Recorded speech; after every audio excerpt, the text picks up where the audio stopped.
Hello friends, इडोनामा में आपका स्वागत है। आज हम प्रीवियस ईयर क्वेश्चंस बीपीएससी द्वारा पूछे गए उसका सीरीज को चला रहे हैं, जिसमें पहले पार्ट में हमने 3 चैप्टर को कवर किया था। प्रागैतिहासिक काल, सिंधु घाटी सभ्यता और वैदिक पीरियड। अब हम चौथे बौद्ध, जैन, भागवत एवं शैव धर्म के बारे में प्रीवियस ईयर क्वेश्चन में जो बीपीएससी के द्वारा पूछे गए हैं उसके डिस्कस करेंगे। पहला क्वेश्चन, जैन धर्म के 23वें तीर्थंकर कौन थे? जैन धर्म के 23वें तीर्थंकर थे पार्श्वनाथ। पार्श्वनाथ 23वें तीर्थंकर थे और महावीर स्वामी 24वें थे। ऋषभनाथ पहले तीर्थंकर थे। ऋषभनाथ का सिंबल था बैल और महावीर स्वामी का लायन सिंह था।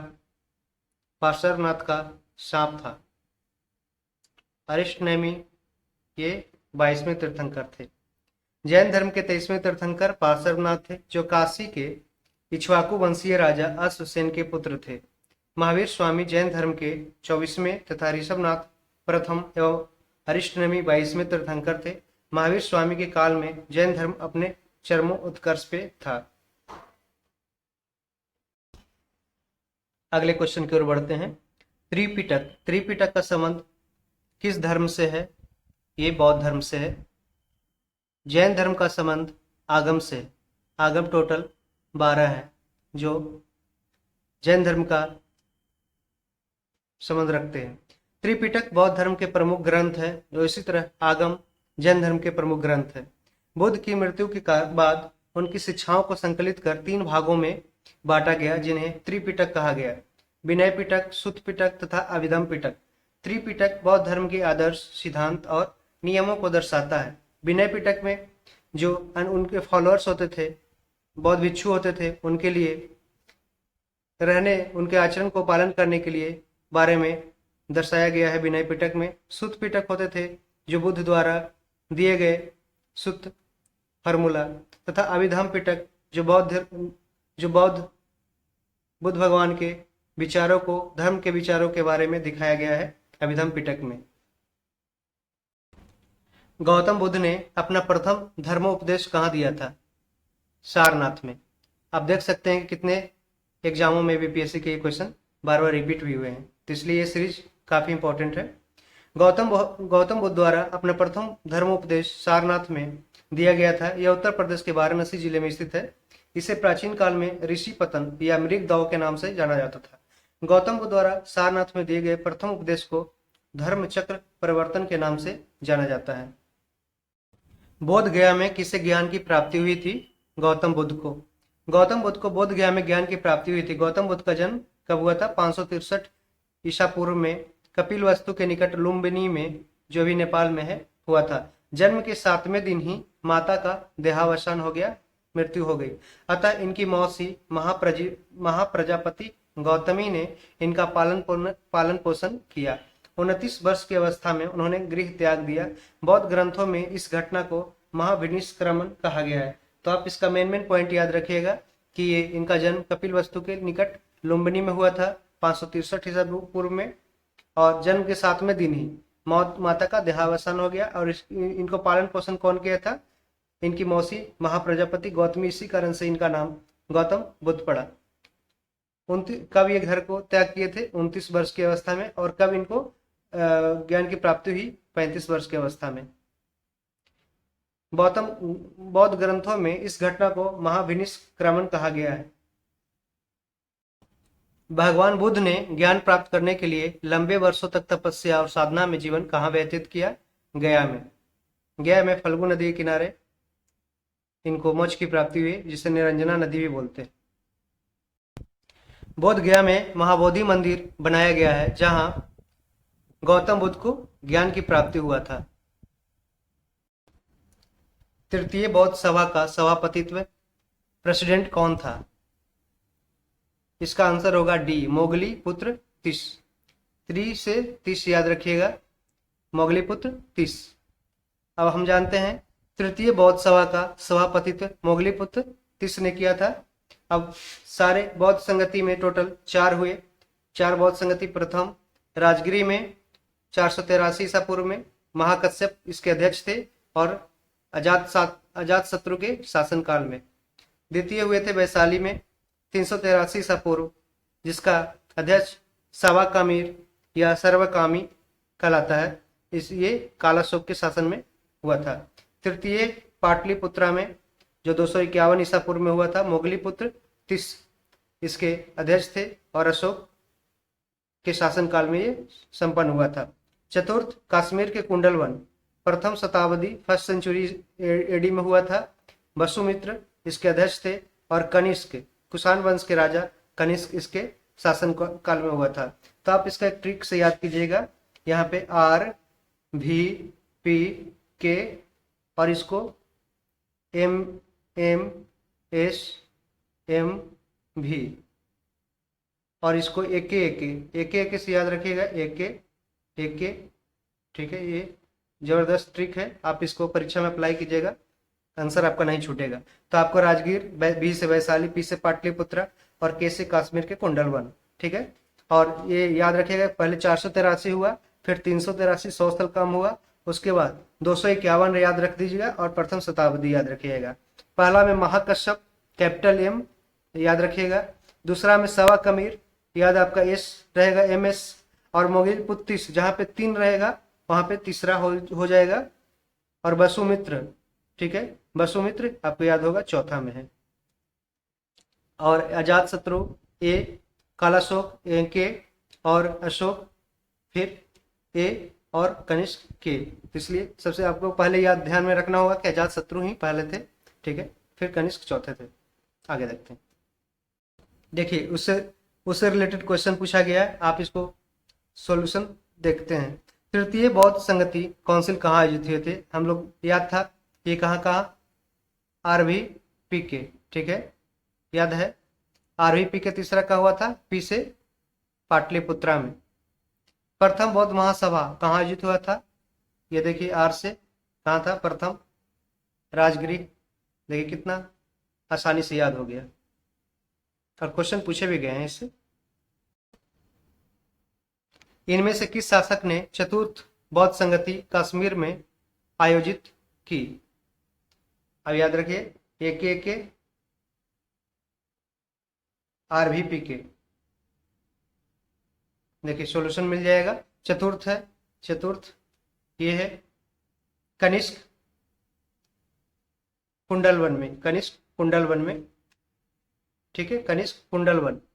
तो चतुर्थ बौद्ध संगति पूछ रहा है कश्मीर में आयोजित हुआ किसके शासनकाल में? कनिष्क के शासनकाल में। चौथी बौद्ध संगति किसके द्वारा बुलाई गई थी? ये कनिष्क के द्वारा बुलाई गई थी। भगवान बुद्ध के महापरिनिर्वाण के बाद पहली बौद्ध संगति हुई थी ये राजगीर में। आप याद रखिएगा RVP के। ठीक है, महापरिनिर्वाण का क्या होता है? जहाँ से बौद्ध धर्म में जिसे मोक्ष की प्राप्ति हो जाती है, ज्ञान की प्राप्ति हो जाती है, उसे महापरिनिर्वाण बोलते हैं। तृतीय बौद्ध सभा किस स्थान पर बुलाई गई थी? पाटलिपुत्रा में। याद है आपको? यार RVP के पी से पाटलिपुत्रा।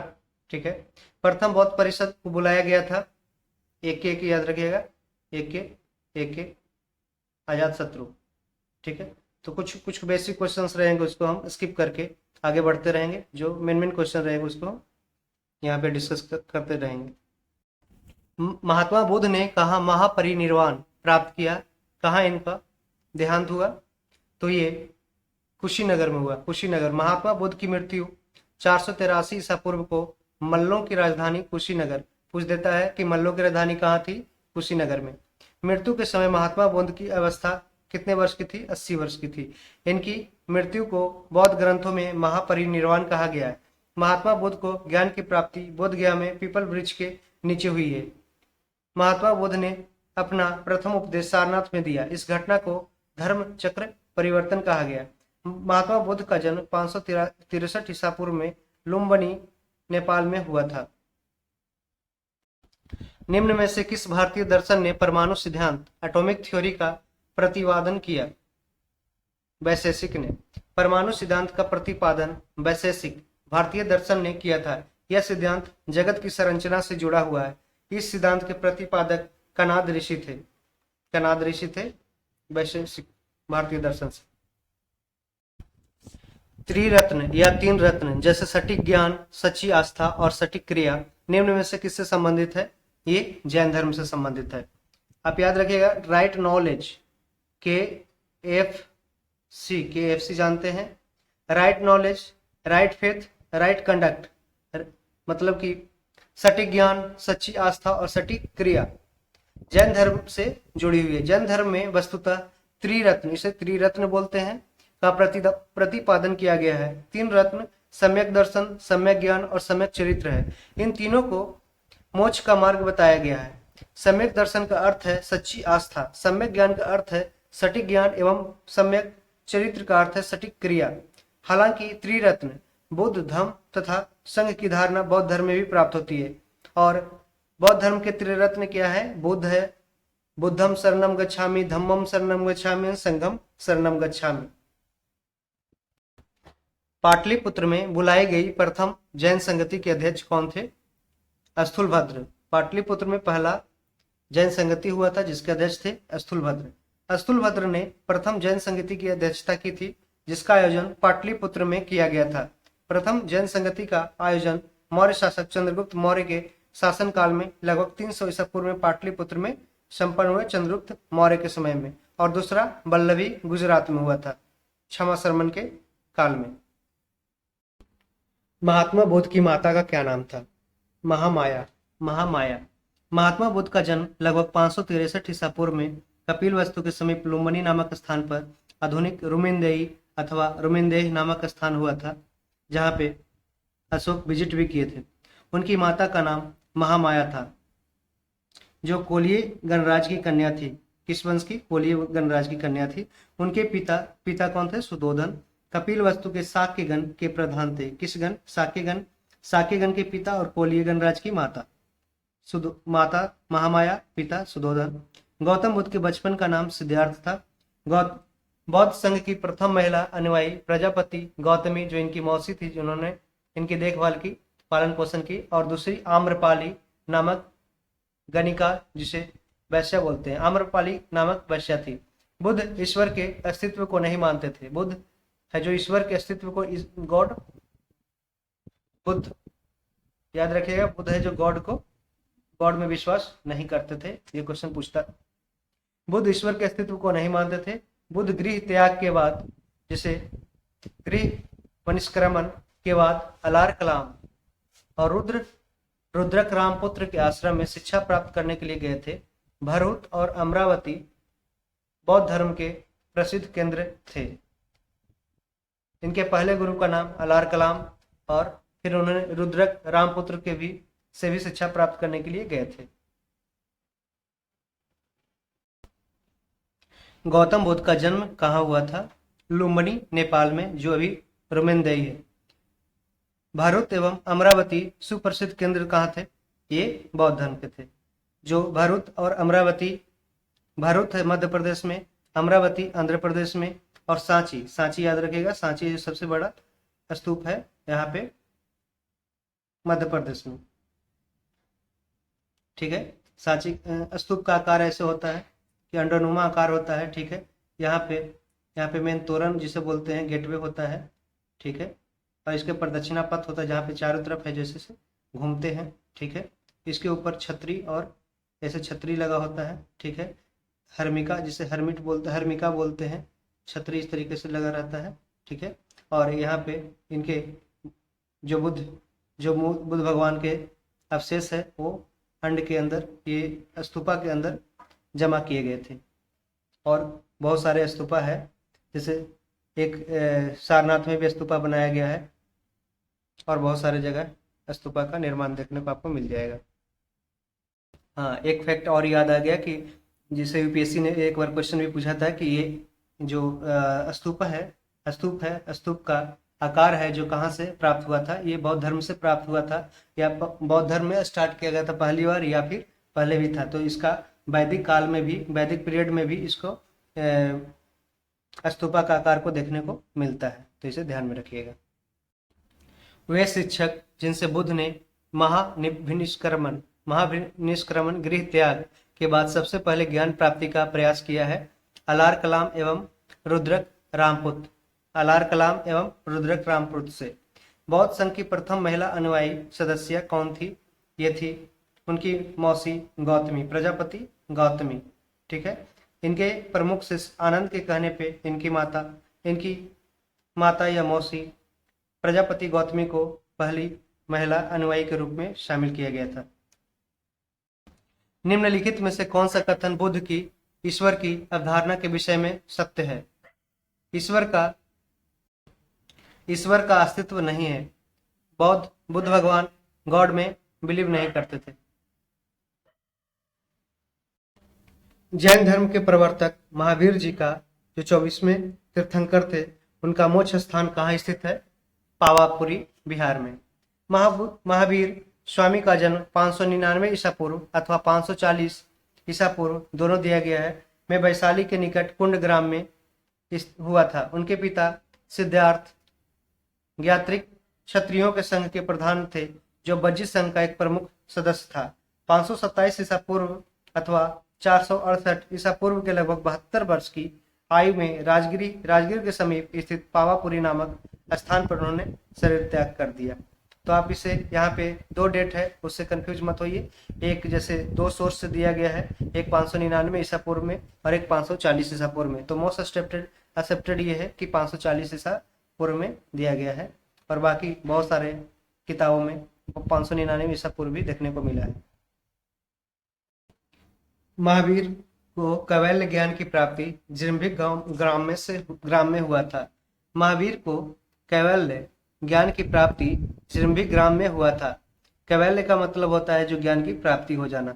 वह स्थान जहां महावीर ने पूर्ण आध्यात्मिक ज्ञान कैवल्य ज्ञान प्राप्त किया है, ऑप्शन डी, जिरम्भिक ग्राम में महावीर ने पूर्ण आध्यात्मिक ज्ञान कैवल्य ज्ञान को प्राप्त किया है।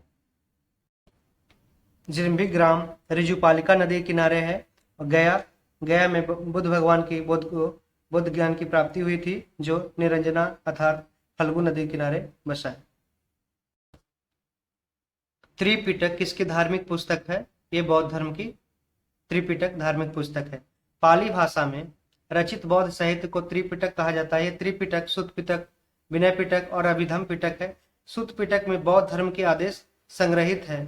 विनय पिटक में भिक्षुओं के संग एवं दैनिक जीवन संबंधी आचार विचार नियम संग्रहित है, जबकि अभिधम पिटक में बौद्ध दार्शनिक सिद्धांतों का विवेचन किया गया है।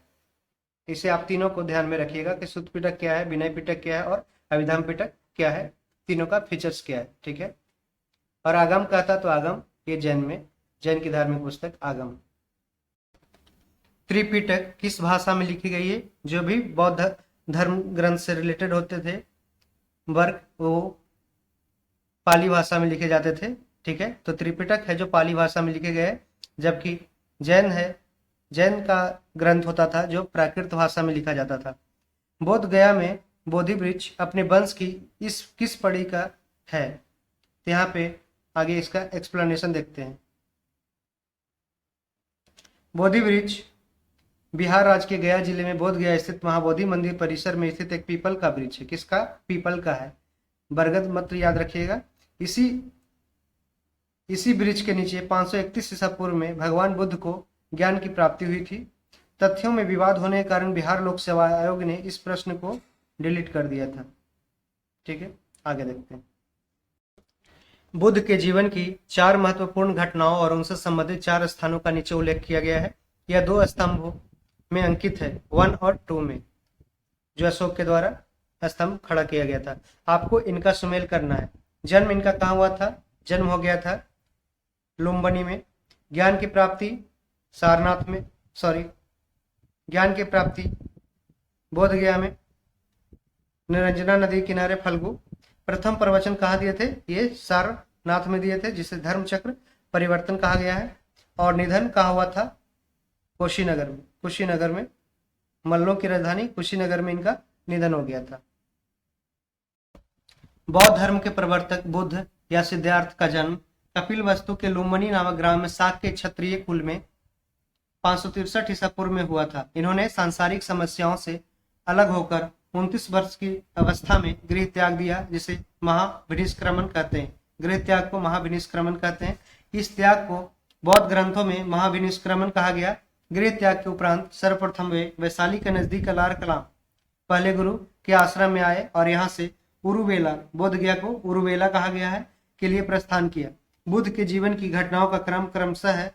जन्म लुम्बिनी में हुआ, ज्ञान प्राप्ति बोध गया, प्रथम प्रवचन सारनाथ में, जिसे सारनाथ को मृगदाव या ऋषिपत्ना भी कहते हैं, और मृत्यु कुशीनगर, मल्लों की राजधानी कुशीनगर में हुआ। भागवत संप्रदाय के विकास में किसका योगदान अत्यधिक था? ये गुप्त वंश का अत्यधिक था, गुप्त वंश। भारत में भागवत धर्म वैष्णव धर्म को कहा गया है का चरमोत्कर्ष 4वीं-5वीं शताब्दी में गुप्तों के शासन काल में हुआ था। वैष्णव धर्म को गुप्त शासकों ने राजधर्म बनाया तथा देवगढ़, ललितपुर, भीतरगांव, कानपुर एवं तिंगवा जबलपुर मध्य प्रदेश में प्रसिद्ध विष्णु मंदिरों का निर्माण कराया। गुप्त राजाओं ने परम भागवत की उपाधि भी धारण की तथा अपने सिक्कों में विष्णु के वाहन गरुड़ की आकृति खुदवाई। गुप्त युग में ही वैष्णव धर्म का प्रचार प्रसार भारत से बाहर चीन, पूर्वी एशिया, हिंद चीन, Indo China, Cambodia, Malaya, Indonesia तक हुआ। गुप्तों के पूर्व हिंद यवन शासक एंटियालकिड्स के राजदूत हेलियोडोरस ने विदिशा मध्य प्रदेश में गरुड़ ध्वज की स्थापना की तथा स्वयं को परम भागवत घोषित किया। तो परम भागवत की उपाधि किसने किया? हेलियोडोरस ने सबसे पहले जो एंटियोलकिड्स के राजदूत थे, यवन शासक के। आजीवक संप्रदाय के संस्थापक कौन थे? मखाली घोषाल जो आजीवक संप्रदाय के संस्थापक थे। आजीवक संप्रदाय के संस्थापक मखली घोषाल थे। इनके अनुयायी आजीवक के नाम से जाने जाते थे। इस संप्रदाय के लोग कर्म सिद्धांत एवं मानव प्रयत्न में विश्वास नहीं करते हैं। मखली घोषाल महावीर के साथी थे और नियतिवाद, फैटलिज्म अपने भविष्यवाद, निश्चयवाद और जैन धर्म में इनकी आस्था थी।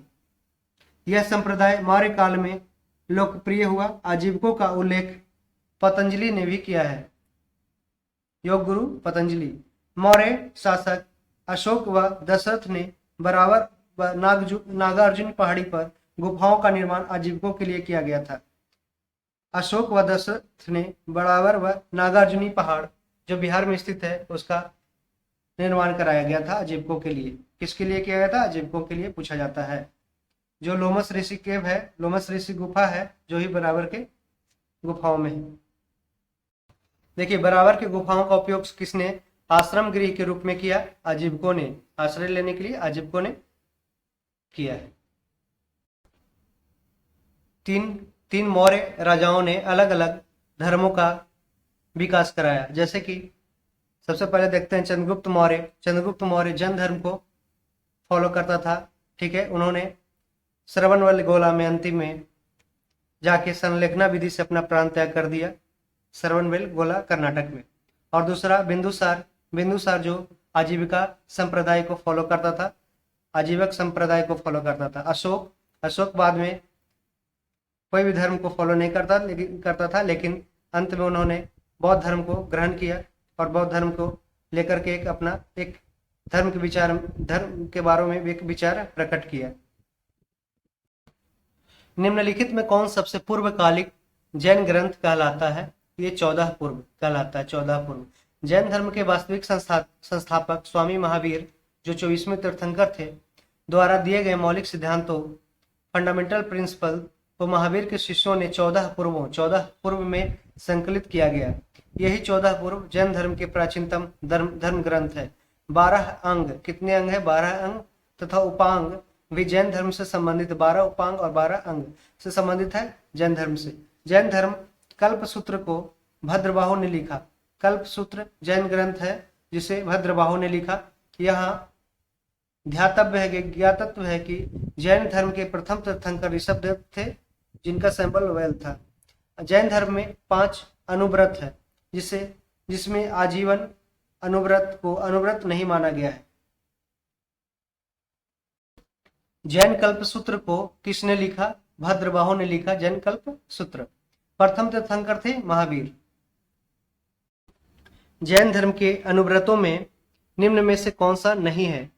देखिए इसमें सत्य अनुव्रत है, सत्य का पालन करना चाहिए, अहिंसा का पालन करना चाहिए, ब्रह्मचर्य का पालन करना चाहिए।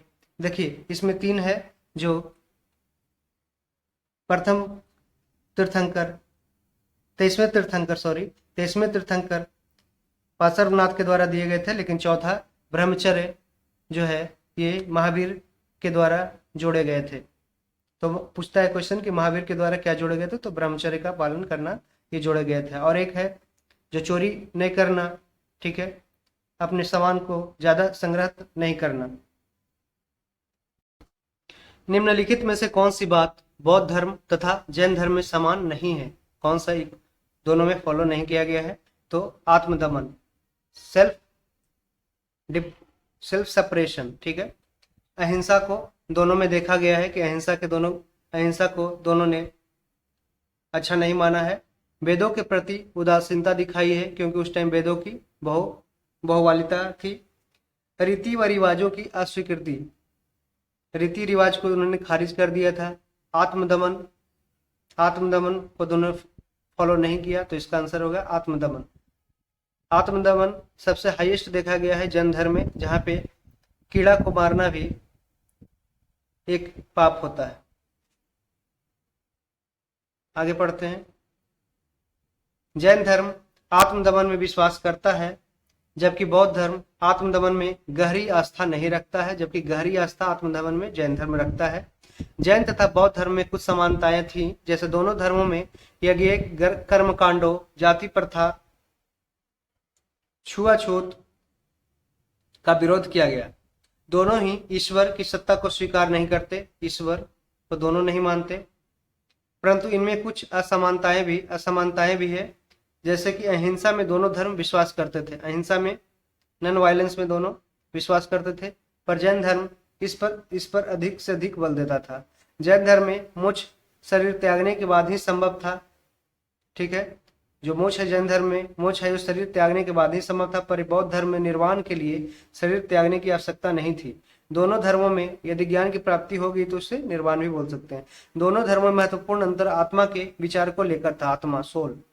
बौद्ध धर्म अनात्मावादी थे। बौद्ध धर्म है जो आत्मा को नहीं मानते थे, पर पुनर्जन्म, रीबर्थ में विश्वास करता है। जैन धर्म आत्मा में विश्वास करता था और पुनर्जन्म में भी विश्वास करता है। मूर्ति पूजा का प्रचलन दोनों धर्मों में था, पर जैन महावीर की नग्न मूर्ति की पूजा करते थे, पूजा करते थे। आगे देखते हैं। अब हम 5वां चैप्टर 16 महाजनपद देखते हैं। 16 महाजनपद। कौशल एवं मगध के मध्य संघर्ष का प्रारंभ किसके समय हुआ था? ये अजातशत्रु के समय हुआ था। कौशल एवं मगध, जो कौशल यूपी में है और मगध बिहार क्षेत्र में आते थे, कि मध्य संघर्ष का प्रारंभ किसके समय हुआ था? ये अजातशत्रु के समय हुआ था। कौशल एवं मगध के बीच संघर्ष का प्रारंभ अजातशत्रु के समय हुआ था। अजातशत्रु 492 ईसा पूर्व मगध का राजा था। उसने अंग, जो अभी चंपा भागलपुर में है, लिच्छवी वैशाली में, बज्जी वैशाली, कौशल उत्तर प्रदेश श्रावस्ती तथा काशी जनपदों को अपने राज्यों में मिलाकर एक विस्तृत साम्राज्य की स्थापना की। अजातशत्रु ने विजय व विस्तार की नीति का पालन किया। यहाँ पे एक स्टेटमेंट आप देखिएगा कि किसने विजय व विस्तार की, विक्ट्री एंड एक्सपेंशन की पॉलिसी का पालन किया था अजातशत्रु ने। इसके पिता बिंबिसार थे। मगध शासक बिंबिसार का चिकित्सक कौन था? जीवक। मगध शासक बिंबिसार का चिकित्सक जीवक था। जीवक नामक चिकित्सक बिंबिसार के दरबार में रहता था। हर्यंक वंश के शासक बिंबिसार ने गिरिव्रज, राजगिर को अपनी राजधानी बनाकर मगध साम्राज्य की स्थापना की। तो पूछा भी गया गिरिव्रज क्या है? यह राजगिर का दूसरा नाम था। वो अपनी राजधानी बनाकर मगध साम्राज्य की स्थापना की। मगध साम्राज्य की राजधानी राजगिर। बिंबिसार हर्यंक वंश का प्रथम शक्तिशाली शासक था। आगे चलकर इस वंश के शासक उदयन ने अपनी राजधानी पाटलिपुत्र में स्थापित की। किसने पाटलिपुत्र राजधानी बनाई? उदयन। पाटलिपुत्र किस राजवंश की राजधानी थी? मगध राजवंश की राजधानी थी। 6ठी शताब्दी ईसा पूर्व में बिंबिसार मगध पर राज करता था। किसने सोचा था कि प्रथम बौद्धवादी काउंसिल राजगृह में ही होना चाहिए? अजातशत्रु ने। इसलिए फर्स्ट बौद्धिस्ट काउंसिल जो हुई थी उसका अजातशत्रु ने ही करवाया था। महात्मा बुद्ध की मृत्यु के बाद मगध शासक अजातशत्रु ने अपनी राजधानी राजगिरी में प्रथम बौद्ध संगति का आयोजन 483 ईसा पूर्व में किया, जिसकी अध्यक्षता महाकश्यप ने की थी। किस शासक ने सुंदरनगर पाटलिपुत्र की स्थापना की? उदयन ने। उदयन ने, मगध साम्राज्य के राजा उदयन ने किया। हर्यंक वंश जो बिंबिसार ने बसाया था कि महान शासक उदयन ने गंगा व सोन नदी के संगम पर, किसके संगम पे? गंगा एवं सोन नदी के संगम पर पाटलिपुत्र नगर की स्थापना करके उसे अपने राजधानी बनाई। अभी पूछा गया था कि कोइलवर ब्रिज कौन सी नदी पे है? सोन नदी पे है। बिहार मध्य निषेध दरोगा परीक्षा में।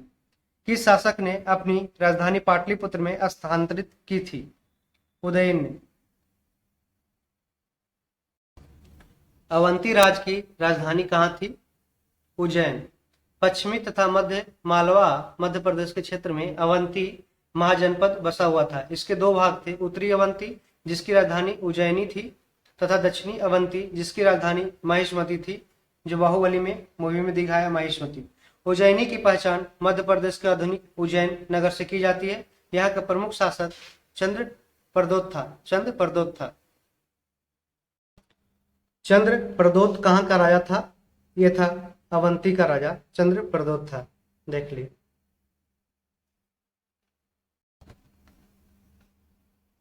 छठी शताब्दी ईसा पूर्व में निम्नलिखित में से कौन सा एक गणतंत्र था? मल्ल। छठी शताब्दी ईसा पूर्व भारत के 16 महाजनपदों में मल्ल एक महाजनपद था। 16 महाजनपदों का उल्लेख कहाँ किया गया? अंगुत्तर निकाय जो एक बौद्ध ग्रंथ है। अंगुत्तर निकाय बौद्ध ग्रंथ में जो 16 महाजनपदों का उल्लेख किया गया है। 16 महाजनपद इस प्रकार हैं: काशी, कौशल, अंग, चेदी, वत्स, कुरु, पंचाल, मत्स्य, सूरसेन, अस्मक, अवंती, गांधार, कंबोज की राजधानी हाटक, बज्जी, मल्ल, मगध थे। मल्ल राज्य एक गणतंत्र राज था। इसके अंतर्गत कुशीनारा व पावा के मल्ल आते थे। कुशीनारा एवं पावा के मल्ल आते थे।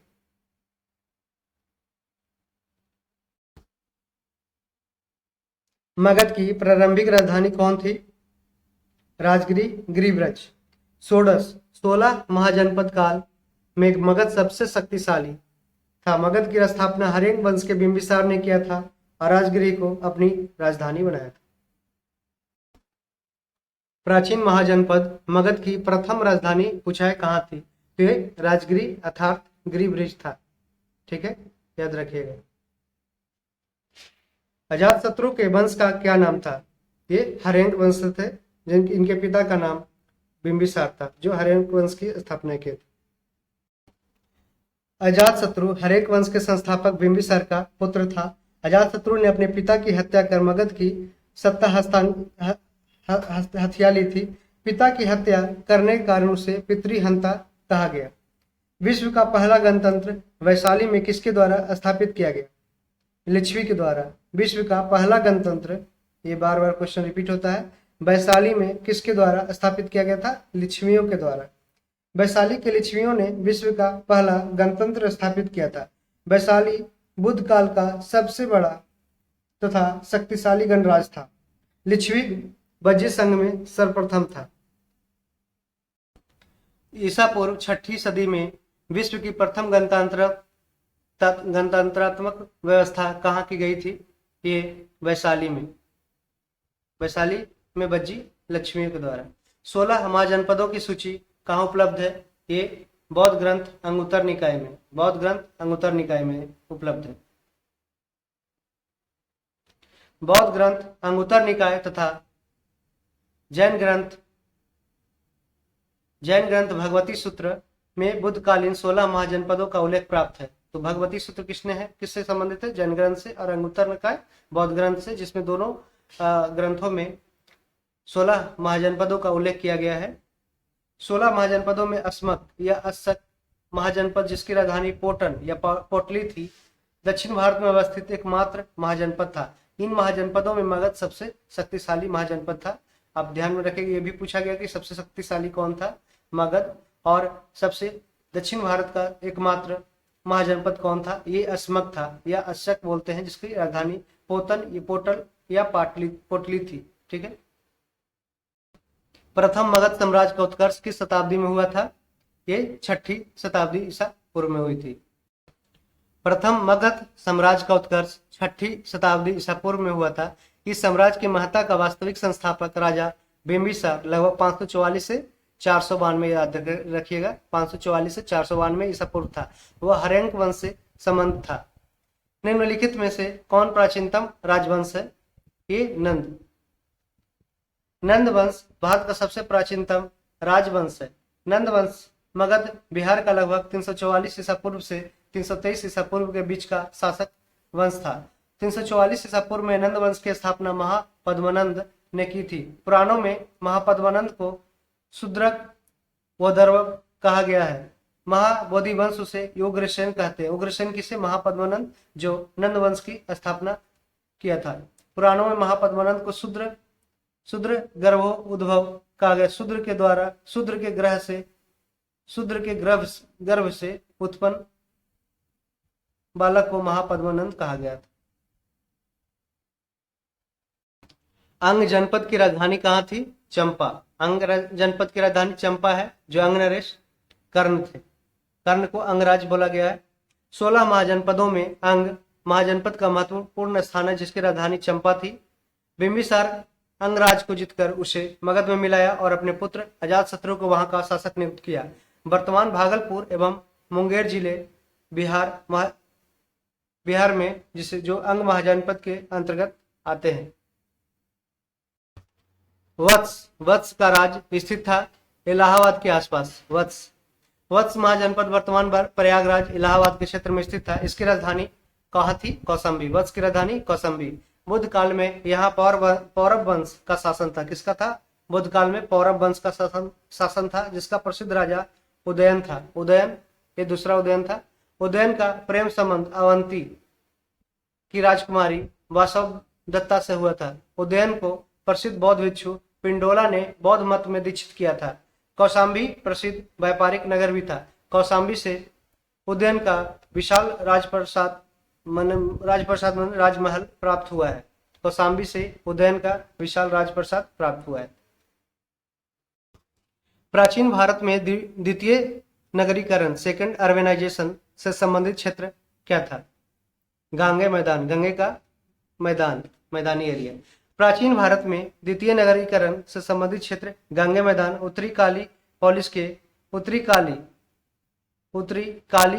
ब्लैक पॉलिश्ड पॉटरी वाला क्षेत्र, ब्लैक पॉलिश याद रखिएगा।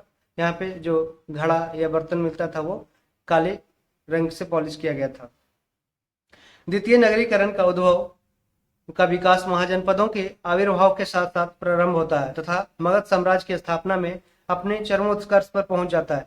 समुन्नत खाद्य उत्पादन अर्थव्यवस्था मध्य गंगा की जलोढ़ मिट्टी पर अलुवियल सॉइल पर सबसे पहले फैलती हुई दिखाई देती है, जिससे न केवल उत्पादकों बल्कि शिल्प एवं व्यापार वाणिज्य क्षेत्र से जुड़े लोगों का भरण पोषण संभव हुआ।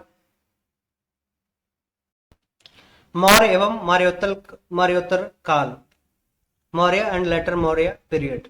अब हम छठे चैप्टर को ओर बढ़ते हैं।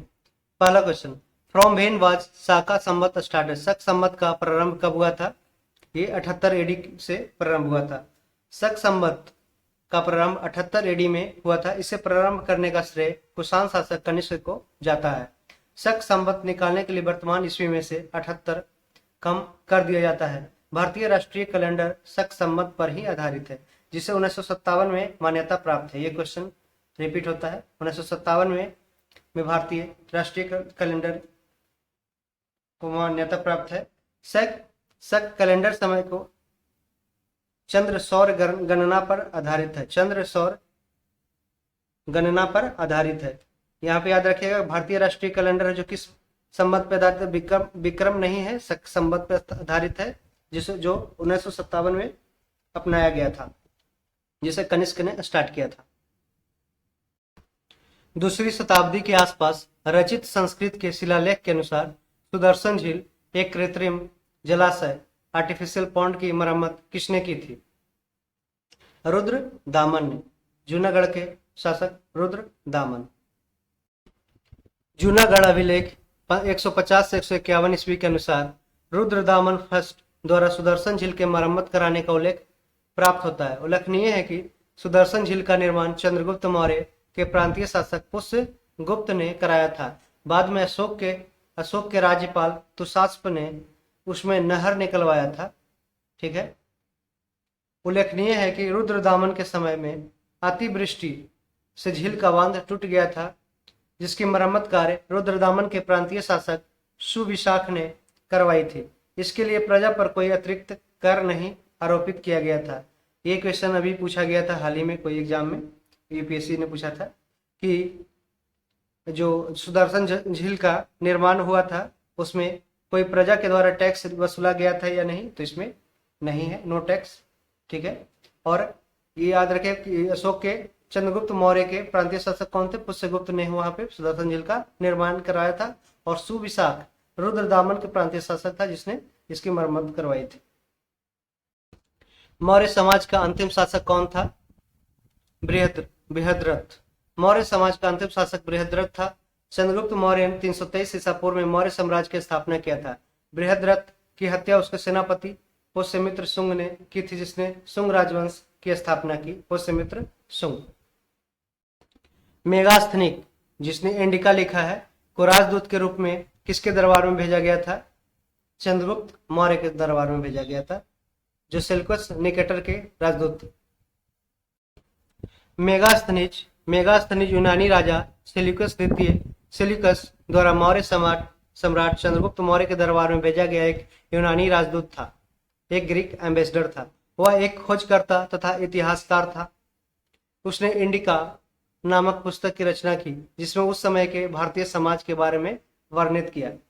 कौन सी पुस्तक बिंदुसार को एक अभिषिक्त क्षत्रिय वर्णित करती है? बिंदुसार को दिव्यवदान है जो बिंदुसार को एक अभिषिक्त क्षत्रिय वर्णित करती है। कौन सी पुस्तक बिंदुसार को एक अभिषिक्त क्षत्रिय वर्णित करती है?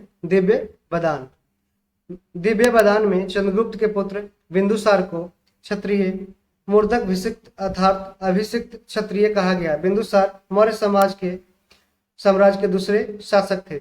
इनका शासनकाल 298 से 273 ईस्वी तक रहा, ईसा पूर्व तक रहा। बिंदुसार को अमित्रघात भी बिंदुसार को कहा गया है। बिंदुसार की रुचि जैन के आजीवक संप्रदाय से था, आजीवक संप्रदाय से संबंधित थे। बिंदुसार अशोक बौद्ध धर्म, चंद्रगुप्त मौर्य जैन धर्म। मौर्य काल में कंटक शोधन न्यायालय किस प्रकार का न्याय करता था? ये फौजदारी से रिलेटेड जितने विवाद होते थे उसका कंटक शोधन न्यायालय में निपटारा किया जाता था। मौर्य काल में दो प्रकार के न्यायालय का उल्लेख मिलता है, धर्मस्थलीय और कंटक शोधन। ये न्यायालय ग्राम संघ और राज्य के न्यायालय के अतिरिक्त थे। धर्मस्थलीय न्यायालय दीवानी न्यायालय की तरह कार्य करते थे, तो कंटक शोधन न्यायालय फौजदारी न्यायालय की तरह कार्य करते थे। मौर्य काल में समाहर्ता राजस्व विभाग रेवेन्यू डिपार्टमेंट का प्रधान को महासंग्रहकर्ता होता था। मौर्य काल में समाहर्ता जो राजस्व विभाग का प्रधान है उसे महासंग्रहकर्ता कहलाता था। मौर्य काल में शासकीय भूमि से प्राप्त आय को सीता कहा जाता था। सीता पूछा है। मौर्य काल में शासकीय भूमि से प्राप्त आय, शासकीय जो सरकार की भूमि है उस टाइम थी, राजा की भूमि, उससे प्राप्त जो आय था उसको सीता कहा गया। मौर्य काल में शिक्षा का सर्वाधिक प्रसिद्ध केंद्र तक्षशिला था। कौटिल्य का अर्थशास्त्र 15 अधिकरणों में 15 क्लास में डिवाइडेड था। 15 क्लास में कौटिल्य का अर्थशास्त्र लिखा गया, जो राजतंत्र के बारे में लिखा गया है, अर्थशास्त्र के बारे में नहीं। समाहर्ता कौन था? समाहर्ता महासंग्रह करता था, डिपार्टमेंट ऑफ रेवेन्यू, राजस्व विभाग। महासंग्रह करता, संग्रह मतलब पैसा इकट्ठा करना। मौर्य काल में शासकीय भूमि से प्राप्त आय को क्या कहा जाता था? सीता, सीता कहा जाता था। मौर्य काल में शिक्षा का सर्वाधिक प्रसिद्ध केंद्र था तक्षशिला, तक्षशिला। कौटिल्य का अर्थशास्त्र कितनी अधिकरणों में विभाजित है? 15। अर्थशास्त्र जो राजतंत्र के बारे में जाता है, कैसे राज किया जाता है, राजतंत्र विद्या के बारे में बताता है, जबकि अर्थशास्त्र के बारे में इसका कोई अर्थ नहीं है। किस शिलालेख में अशोक ने त्रिरत्न में अपना विश्वास प्रकट किया है? किस शिलालेख में अशोक ने त्रिरत्न में अपना विश्वास प्रकट किया है? भाब्रू अभिलेख, भाब्रू अभिलेख में अशोक ने त्रिरत्न में अपना विश्वास प्रकट किया है। बुद्धम संगम गच्छामि, संगम गच्छामि और शरणम गच्छामि। सम्राट के, अशोक सम्राट के भाब्रू शिलालेख को जयपुर के निकट विराट नगर से खोजा गया, जिसमें अशोक के द्वारा बौद्ध धर्म के त्रिरत्न बौद्ध धम्म संघ में अपनी आस्था व विश्वास प्रकट किया गया है। इसी अभिलेख में अशोक स्वयं को मगध का राजा मगधीराज कहता है।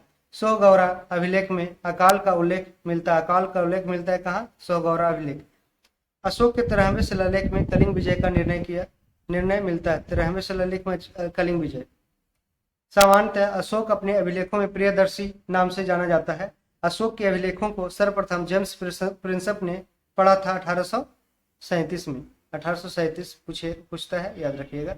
और इसकी खोज किसने किया था? अशोक के स्तंभों का खोज किया था टी पैंथलर ने खोजा था, और इसको पढ़ा था कौन? जेम्स प्रिंसप ने। अशोक के अभिलेखों का सर्वप्रथम जेम्स प्रिंसप ने 1837 में पढ़ा था। अशोक के शिलालेख प्राकृत भाषा में पाए जाते हैं, प्राकृत भाषा में अशोक के शिलालेख पाए गए हैं। वह स्तंभ जिसमें अशोक ने स्वयं को मगध का सम्राट बताया है, ये उसका भाब्रू स्तंभ, भाब्रू पिलर। ठीक है। अशोक के शिलालेखों इंस्क्रिप्शन में प्रयुक्त भाषा क्या है? प्राकृत भाषा। अशोक के ब्राह्मी अभिलेखों को सर्वप्रथम किसने पढ़ा? जेम्स प्रिंसप ने 1837 में। ठीक है, 1837। अपने शिलालेखों में अशोक सामान्यतः किस नाम से जाने जाते हैं? प्रियदर्शी अशोक। किस अभिलेख में कलिंग विजय का वर्णन मिलता है? यह मिलता है 13वां अभिलेख में। अशोक के किस अभिलेख में अकाल दुर्भिक्ष का उल्लेख है? सोहगौरा में अशोक के सोहगौरा अभिलेख में अकाल दुर्भिक्ष का उल्लेख किया गया है। भारत में पहले साम्राज्य की स्थापना किस शासक द्वारा की गई थी? चंद्रगुप्त मौर्य। चंद्रगुप्त मौर्य भारत के महान सम्राट थे। उन्होंने मौर्य साम्राज्य की स्थापना 323 ईसा पूर्व में की थी। चंद्रगुप्त मौर्य सुदूर दक्षिण को छोड़कर पूरे भारत को एक साम्राज्य के अधीन लाने में सफल रहे। तमिल ग्रंथ अहनानूर और नुरमानूर में चंद्रगुप्त के दक्षिण विजय का वर्णन मिलता है। चंद्रगुप्त मौर्य का महत्वपूर्ण युद्ध घनानंद के साथ उत्तराधिकार के लिए हुआ था। चंद्रगुप्त के शत्रुओं के विरुद्ध चाणक्य की कूटनीतिक रणनीतियों का वर्णन विशाखादत्त रचित मुद्रा राजस में मिलता है। मुद्रा राजस किसने रचना किया है? विशाखदत्त ने, जो गुप्त वंश में, विशाखदत्त एक गुप्त वंश के समाज में रहे थे, एक विद्वान की तरह। इस महत्वपूर्ण नाटक को हिंदी में अनुवाद करने का श्रेय भारतेंदु हरिश्चंद्र ने मुद्रा राक्षस को हिंदी में अनुवाद किया। रुद्रदामन के जूनागढ़ अभिलेख से यह मालूम पड़ता है कि चंद्रगुप्त का प्रभाव पश्चिम भारत तक फैला हुआ था। मतलब जूनागढ़ पश्चिम भारत, गुजरात। जूनागढ़ कहाँ है? गुजरात में। चंद्रगुप्त मौर्य एक प्रबुद्ध निरंकुश शासक था। इसने मौर्य राजाओं में पाटलिपुत्र को सर्वप्रथम अपनी राजधानी बसाया। इसने दक्कन का भी विजय प्राप्त किया था। चंद्रगुप्त मौर्य था एक प्रबुद्ध निरंकुश शासक। प्रसिद्ध ग्रंथ मुद्रा राक्षस के लेखक विशाखदत्त ने मुद्रा राक्षस की रचना गुप्त वंश के समय की थी, लेकिन यह रिलेटेड किसके थी? ये रिलेटेड थी चंद्रगुप्त मौर्य के समझ।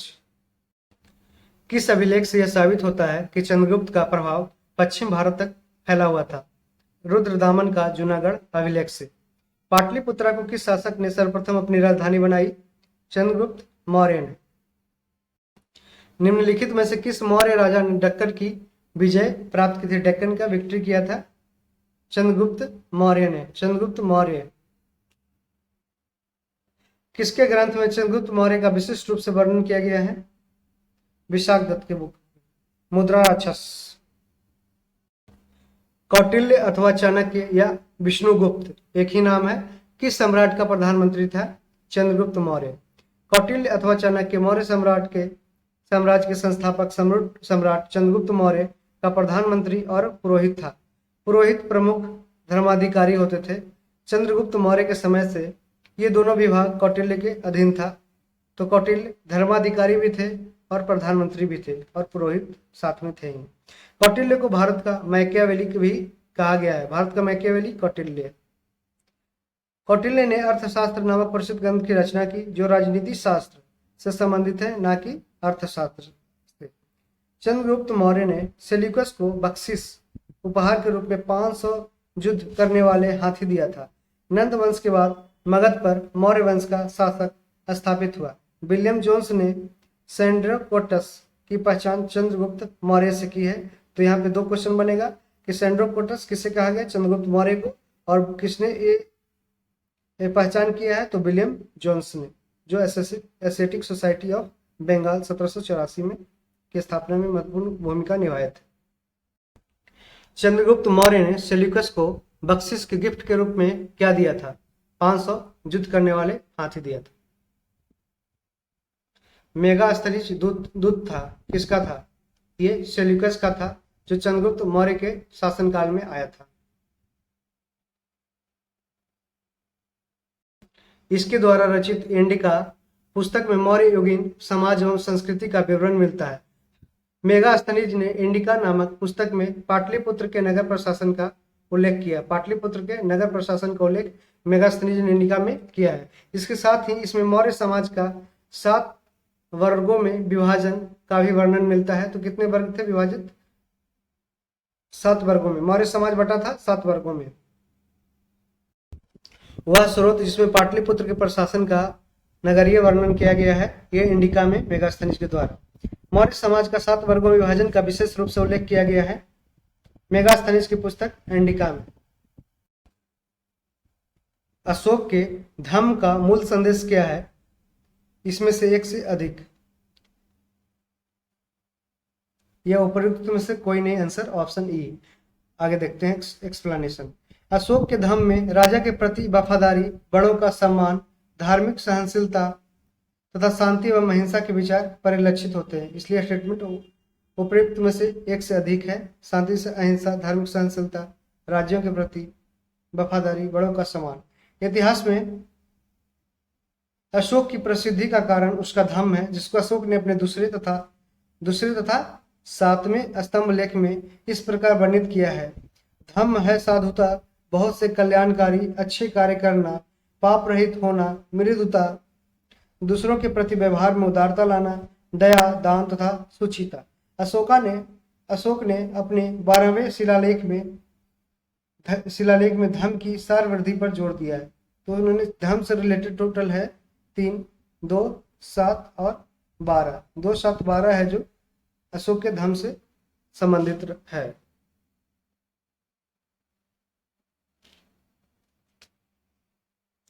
सम्राट अशोक चंद्रगुप्त मौर्य का पोता था। अशोक की रानी का नाम कारुवकी उसके अभिलेखों में मिलता है। अशोक की रानी का नाम कारुवकी। अशोक के ही प्रयास से बौद्ध धर्म एक वैश्विक धर्म बना। अशोक के साम्राज्य में श्रीलंका शामिल नहीं था। अशोक के साम्राज्य में श्रीलंका शामिल नहीं था। अशोक के शासनकाल में बौद्ध सभा पाटलिपुत्र में आयोजित की गई थी 483 बीसी में। सॉरी, ये किया गया था 383 में। यहाँ पे सॉरी याद रखिएगा। 483 में फर्स्ट हुआ था अजातशत्रु के समय, 383 में हुआ था सेकेंड कालाशोक के समय, और थर्ड अशोक के समय हुआ था पाटलिपुत्र में। अशोक ने और चौथा हुआ था कलिंग के ये कनिष्क के समय में, ये बेनुवन जम्मू कश्मीर में हुआ था। अशोक ने कलिंग पर आक्रमण कर उसे विजित किया था। मौर्य साम्राज्य के पतन के लिए आर्थिक कारण को डीडी कौशाम्बी ने प्रतिपादित किया है। डीडी कौशाम्बी ने मौर्य समाज के पतन के आर्थिक कारण को प्रतिपादित किया है। अशोक के कलिंग पर आक्रमण और कलिंग विजय किसमें भी है? ये 13 में है, 13 शिलालेखों में। निम्नलिखित में कौन मौर्य शासक अशोक की रानी कौन थी? कारुआ की। किसके प्रयास से बौद्ध एक वैश्विक धर्म बन गया? अशोक के प्रयास से, क्योंकि उन्होंने बौद्ध धर्म के प्रचार के लिए यहाँ तक कि अपनी बेटा और बेटी महेंद्र एवं संघमित्रा को श्रीलंका भेजा, और कई बुद्धिस्ट पिलग्रिमेज साइट भी बनाया, सांची स्तूप बनाया, और अलग अलग देशों में भी उन्होंने बौद्ध धर्म के प्रचार के लिए बौद्ध भिक्षुओं को भेजा। निम्नलिखित में से कौन सा क्षेत्र अशोक के साम्राज्य में सम्मिलित नहीं था? तो ये श्रीलंका नहीं था, जबकि अफगानिस्तान था, बिहार था, कलिंग था। कलिंग की राजधानी तोसली, जिसे ओडिशा में बोलते हैं। ठीक है। अशोक के शासनकाल में बौद्ध सभा किस नगर में आयोजित की गई थी? पाटलिपुत्रा में। पाटलिपुत्रा में 251 BC। और अशोक के कलिंग युद्ध कब हुआ था? 261 BC में। अशोक की नीति के आर्थिक परिणामों के कारण ही मौर्य साम्राज्य का पतन अधिकांशतः उचित था। इस तथ्य में किसने विश्वास किया? ये किया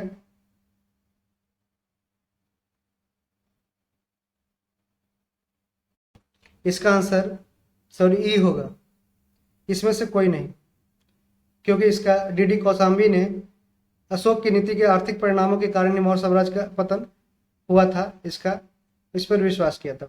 सबसे अंत में कौन सी घटना हुई थी? सबसे अंत में अशोक की कलिंग विजय 261 में हुई थी। ठीक है। ये 305 BC के आसपास आया था, और राज्याभिषेक हुआ था 323 BC में। तो सबसे अंत में हुआ था 261, इधर से घटते हुए BC बोलते हैं, एक AD बोलते हैं। ठीक है। AD BC जो पुराने से आगे की ओर आ रहा है, जैसे 200 इधर 261 BC हो गया, 261 यहाँ पे 0 है, यहाँ पे AD हो गया अभी जैसे 2023। ठीक है। तो ये AD में चल रहा है, ये BC में चल रहा है। BC से 261 से 00 आएगा, तो यहाँ से 0, फिर यहाँ से 0 से स्टार्ट होगा 1 2 3, ये AD में। BC का बिफोर क्राइस्ट, ये यहाँ पे ये एक मार्कर लगाया गया है जो जेसस क्राइस्ट ईसा मसीह के जन्म दिवस के आगे पीछे इसको डिटरमाइन किया गया है। आप इसे एक बार देख लीजिएगा। अंतिम मौर्य सम्राट कौन था? बृहद्रथ। अंतिम मौर्य सम्राट बृहद्रथ था। बृहद्रथ की हत्या इसके सेनापति पुष्यमित्र शुंग के द्वारा 184 ईसा पूर्व में की गई। पुष्यमित्र शुंग ने एक राजवंश की स्थापना की, जिसे शुंग वंश के नाम से जाना जाता है। पुष्यमित्र शुंग कट्टर ब्राह्मणवादी था। ये पूछा जाता है। ये पुष्यमित्र शुंग कट्टर ब्राह्मणवादी था। इसने 2 अश्वमेध यज्ञ किए। इन अश्वमेध यज्ञों के पुरोहित पतंजलि थे, जिन्होंने महाभाष्य की रचना की। महाभाष्य की रचना पतंजलि ने। अर्थशास्त्र के अनुसार सीता भूमि जनजातियों द्वारा जोती जाने वाली भूमि होती थी। सीता भूमि जनजातियों द्वारा, किसके द्वारा? जनजातियों द्वारा जोती गई भूमि होती थी। मौर्य वंश के बाद किस वंश का राज स्थापित हुआ? शुंग वंश का। शुंग वंश का राज स्थापित हुआ मौर्य वंश के बाद। पुष्यमित्र शुंग जो कट्टर ब्राह्मणवादी था, ने अंतिम मौर्य सम्राट बृहद्रथ की हत्या कर शुंग वंश की स्थापना की। पुष्यमित्र शुंग मौर्य सेना का सेनापति था। मौर्य सेना का सेनापति पुष्यमित्र शुंग था। शुंग वंश ने लगभग 112 वर्षों तक शासन किया। पुष्यमित्र शुंग के विषय में जानकारी इसके अयोध्या अभिलेख। अयोध्या अभिलेख किससे रिलेटेड है? पुष्यमित्र शुंग से, जो इसके राज्यपाल धनदेव से संबंधित है। पुष्यमित्र शुंग के विषय में जानकारी इसके अयोध्या अभिलेख से प्राप्त होती है, जो इसके राज्यपाल धनदेव से संबंधित है। शुंग वंश के बाद कर्ण वंश का शासन स्थापित हुआ। गौतमी पुत्र सातकर्णी सातवाहन वंश का एक महत्वपूर्ण शासक रहा। सातवाहन वंश, गौतमीपुत्र, सातकर्णी। गौतमीपुत्र सातकर्णी का संबंध किस राजवंश से था? सातवाहन राजवंश। शुक वंश के बाद किस वंश ने भारत पर राज किया? कण्व वंश, जिसे वासुदेव ने बसाया। कलिंग नरेश खारवेल का संबंध किससे था? ये महामेघवाहन वंश और चेदी वंश दोनों से था, इसलिए आंसर उपयुक्त में से एक से अधिक होगा। कलिंग में प्रथम शताब्दी ईसा पूर्व में चेदी वंश या महामेघवाहन वंश का उदय हुआ। इस राजवंश का संस्थापक महामेघवाहन था। खारवेल इस वंश का दूसरा तथा महाराजा कुदेव तीसरा शासक था। पातालपुर गुहालेख कहाँ है? ओडिशा में। का संबंध महाराजा कुदेव से है। ठीक है, याद रखिएगा, पातालपुर गुहालेख का संबंध महाराजा कुदेव से है। कलिंग नरेश खारवेल का ही हाथी गुम्फा अभिलेख है, जो प्राकृत भाषा में है। प्राकृत भाषा में है हाथी गुम्फा अभिलेख, जो कलिंग नरेश खारवेल से संबंधित है, जो खारवेल दूसरा था। पहला महामेघवाहन। राजा खारवेल का नाम जुड़ा है हाथी गुम्फा अभिलेख के साथ, और कुदेव का नाम जुड़ा है पातालपुर अभिलेख के साथ। कलिंग नरेश खारवेल की हाथी गुम्फा प्रशस्ति किस भाषा में अंकित है? प्राकृत भाषा में। शक संवत वर्ष में किस वर्ष में प्रारंभ हुआ? 78 ईस्वी में, जिसे भारत सरकार ने 1957 में अडॉप्ट किया था। शक संवत भारत का प्राचीन संवत है, जो 78 एडी से आरंभ होता है। इस संवत का प्रवर्तक कुषाण शासक कनिष्क था। यह वर्तमान में भारत का राष्ट्रीय संवत भी है, नेशनल कैलेंडर है। गौतम बुद्ध को एक देवता का स्थान कनिष्क के ही काल में देवता बनाया गया। गौतम बुद्ध को कनिष्क के ही काल में बनाया गया। इसने महायान बुद्ध में बौद्ध ग्रंथ महायान पंथ को लाया। कला की गांधार शैली का कुषाणों के समय में ही फली फूली। गांधार शैली जो कला का था, वो कुषाणों के समय में ही फली फूली। सर्वप्रथम भारत में व्यापक पैमाने पर स्वर्ण मुद्रा का प्रचलन व्यापक पैमाना पर हुआ था भीम कटफिसेस ने किया था।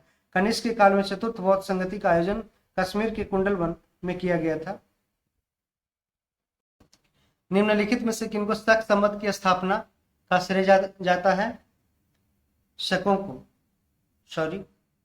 कुषाणों को कनिष्क 78 एडी। गौतम बुद्ध को एक देवता का स्थान किस राजा के युग में प्राप्त हुआ?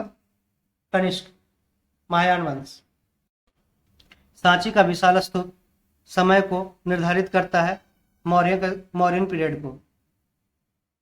सांची का स्तूप 3री शताब्दी ईसा पूर्व अशोक द्वारा निर्मित बौद्ध स्मारक है। ऐसा माना जाता है कि यह स्तूप अशोक ने अपनी पत्नी देवी के कहने पर बनवाया था। देवी एक और था, एक कारुबा की था, के कहने पर बनवाया था, जो मध्य प्रदेश के रायसेन जिले में। मध्य प्रदेश के कौन सा जिला? रायसेन। इस सीजन में ये सब पूछ सकता है।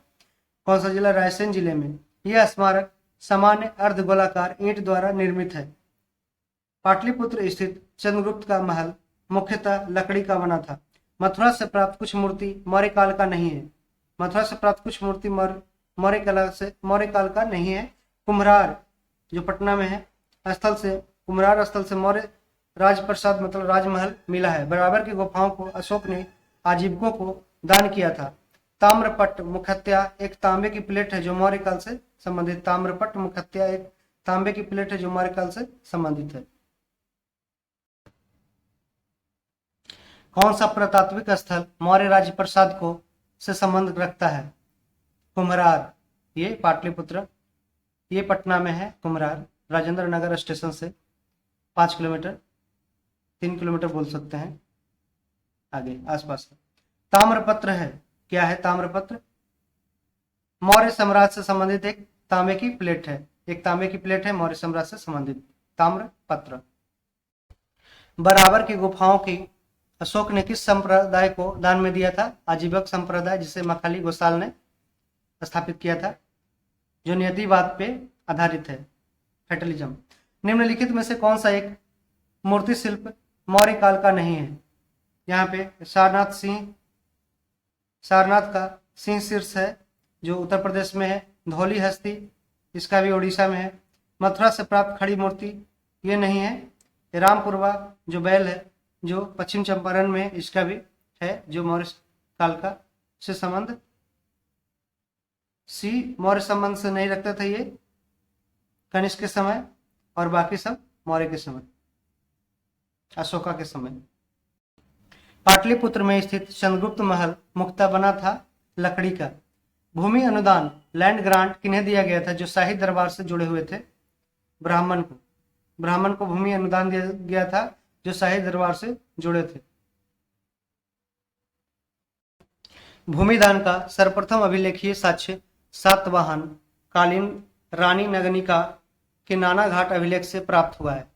सातवाहनों और कुषाणों ने पहली शताब्दी ईस्वी में भूमिदान की अक्षय निधि प्रणाली की शुरुआत की। सातवाहन शासकों ने ब्राह्मणों और बौद्ध भिक्षुओं को कर मुक्त भूमि देने की प्रथा प्रारंभ की। तो यहाँ इस स्टेटमेंट से बहुत सारे क्वेश्चन बनेंगे कि भूमिदान का सर्वप्रथम अभिलेखीय साक्ष्य सातवाहन कालीन रानी नागनिका के नाना घाट अभिलेख से प्राप्त होता है। नाना घाट अभिलेख, रानी नागनिका, सातवाहन वंश, लैंड ग्रांट, सर्वप्रथम अभिलेखीय साक्ष्य। दूसरा, सातवाहन और कुषाणों ने पहली शताब्दी ईस्वी में भूमिदान की अक्षय निधि प्रणाली किससे संबंधित है?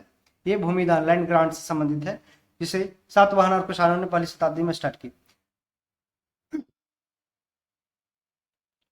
सातवाहन शासकों ने ब्राह्मणों और बौद्ध भिक्षुओं को कर मुक्त भूमि देने की प्रथा प्रारंभ की। सातवाहन शासकों ने ब्राह्मणों और बौद्ध भिक्षुओं को कर मुक्त भूमि देने की प्रथा प्रारंभ की। किसको? ब्राह्मण और बौद्ध भिक्षु को सातवाहन शासकों ने, याद रखिएगा। भारत में सोने के सिक्के किन प्रथम शासकों द्वारा जारी किया गया था? ये इंडो ग्रीक, भारतीय यूनानी है, इंडो ग्रीक, जो भीम कैडफिसेस ये सब आते थे उसमें, इंडो ग्रीक। भारत में सोने के सिक्के सर्वप्रथम हिंद यूनानियों ने, इंडो ग्रीक ने प्रचलित किया। सर्वप्रथम लेख युक्त एवं रूप चित्रात्मक सिक्के भी इंडो ग्रीक शासकों द्वारा जारी किए गए। इंडो ग्रीक शासक मिनांडर की मुद्रा पर धर्म चक्र का चिन्ह मिलता है। संक वंश के कादर्मक शाखा का संस्थापक चस्टन था। पेरिप्लस ऑफ द एरेथ्रियन सी का लेखक अज्ञात है, ये पूछा गया है सीडीएस में। मिलिंद पन्हो ग्रंथ प्राचीन भारत के व्यापारिक मार्गों पर मौन है, ठीक है। रोमन साम्राज्य से व्यापारिक संबंध कुषाण, शक, सातवाहन आदि कई साम्राज्यों ने स्थापित किया है। पेरिप्लस ऑफ द एरेथ्रियन सी किसने लिखा? इसको कोई भी एक अज्ञात है, इसका किसने लिखा अभी तक पता नहीं चला। उस स्रोत का नाम बतलाएं जो प्राचीन भारत के व्यापारिक मार्गों पर मौन है। मिलिंद पन्हो जो प्राचीन भारत के व्यापारिक मार्गों पर मौन है। इनमें से कौन शक वंश की कादर्मक शाखा का संस्थापक था? चस्टन। रोमन साम्राज्य से व्यापारिक संबंध किसने स्थापित की? कुषाण ने, शकों ने, सातवाहनों ने, ठीक है। तो इसमें आंसर हो जाएगा उपयुक्त में से एक से अधिक। तो इस तरीके से हमने आज फिर 3 पार्ट कवर कर लिए हैं, हमारे समाज तक कवर कर लिए। आगे फिर संगम पीरियड को देखेंगे, संगम काल को देखेंगे। तो इस तरीके से अगर आपको वीडियो हेल्पफुल लग रही है तो आप इस सीरीज में बने रहें। इसमें सारे previous year questions subject wise किए जाएंगे। अभी प्राचीन इतिहास को खत्म किया जाएगा अगले वीडियो में, और फिर उसके बाद आधुनिक इतिहास और मिडाइवल हिस्ट्री दोनों को कंप्लीट किया जाएगा। उसके बाद पॉलिटी, इकोनॉमिक्स और ज्योग्राफी सारे सब्जेक्ट को कवर किया जाएगा। ये आपको आने वाले 69 प्रीवियस बीपीएससी एग्जाम में आपको काफ़ी मदद मिलेगी क्वेश्चन सोल्व करते हुए। धन्यवाद।